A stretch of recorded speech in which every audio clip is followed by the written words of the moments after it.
4 years ago, Sri Lanka hit the headlines as fuel queues wrapped around city blocks, medicine was scarce, protests toppled the president, and the country defaulted on its external debt for the first time in history in 2022.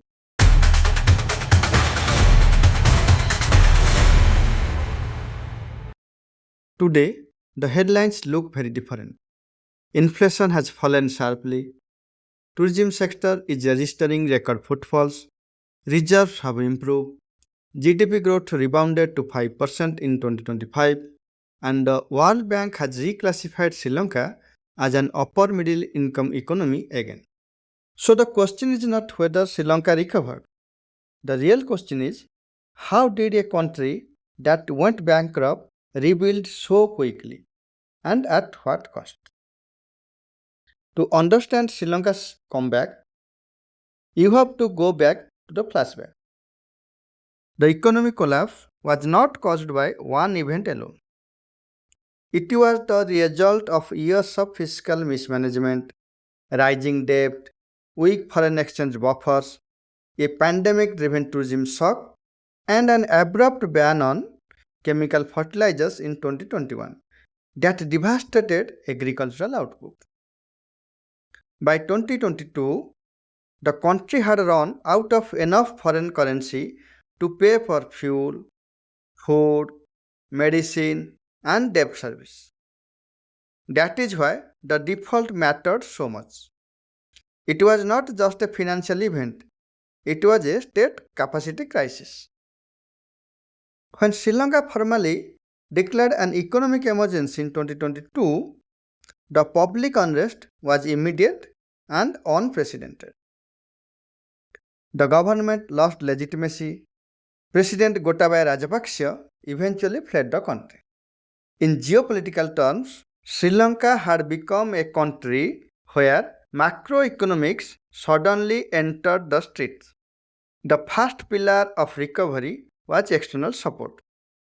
Sri Lanka secured a $2.9 billion external monetary fund support, which came with tough conditions tied to fiscal consolidation, tax increases, energy pricing reforms, and debt restructuring.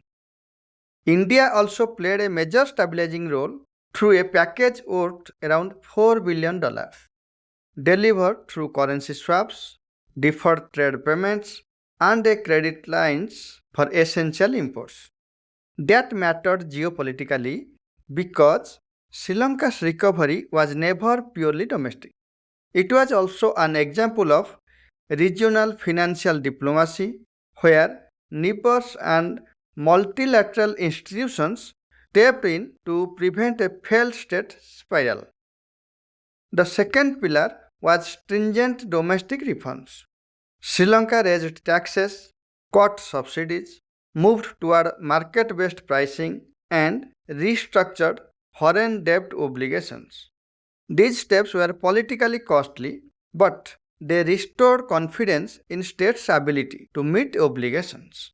Inflation stabilized, reserves rose, and the exchange rate stopped hemorrhaging credibility.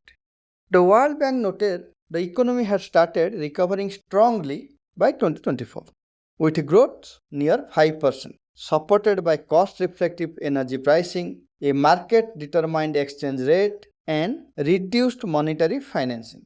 The third pillar was the return of real economic activity. Sri Lanka's 2025 growth of 5% was driven by stronger output in industry, manufacturing, financial services, and tourism. Tourism is especially important because it is one of Sri Lanka's fastest foreign exchange earners. When tourists returned, dollars returned with them, and that helped ease the import bottleneck that had choked the economy in the crisis years. Exports also improved, foreign reserves recovered, and investor sentiment began to turn positive. Though analysts still warn that the rebound remains vulnerable. But this is where the story needs nuance. A 5% growth rate after a deep collapse can look spectacular. Yet, part of that growth is a rebound from an extremely low base. The World Bank and IMF both caution that poverty remains elevated. Real wages remain below pre crisis levels, and the debt is still heavy relative to GDP. In other words, macro stability has returned faster than social healing. That distinction matters because ordinary citizens do not live inside a GDP chart. Sri Lanka's return to upward middle income status in July 2026 is symbolically important because it marks an official recognition that incomes have crossed a global threshold again. But the classification should not be mistaken for full recovery. Analysts still warn that the status could be fragile if debt stays high, reserves do not rise fast enough, or growth slows once the IMF program winds down. So, this is a comeback, but not yet a complete turnaround. For South Asia, Sri Lanka offers three big lessons.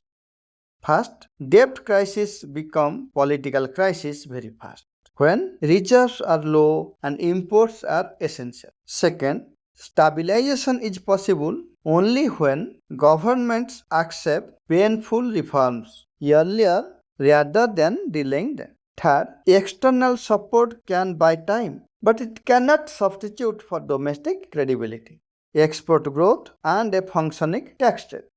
This is why Sri Lanka matters beyond its borders. In geopolitical terms, Sri Lanka has shown that economic sovereignty is not just about slogans, it is about reserves, institutions, and the ability to keep ports, power stations, and hospitals supplied.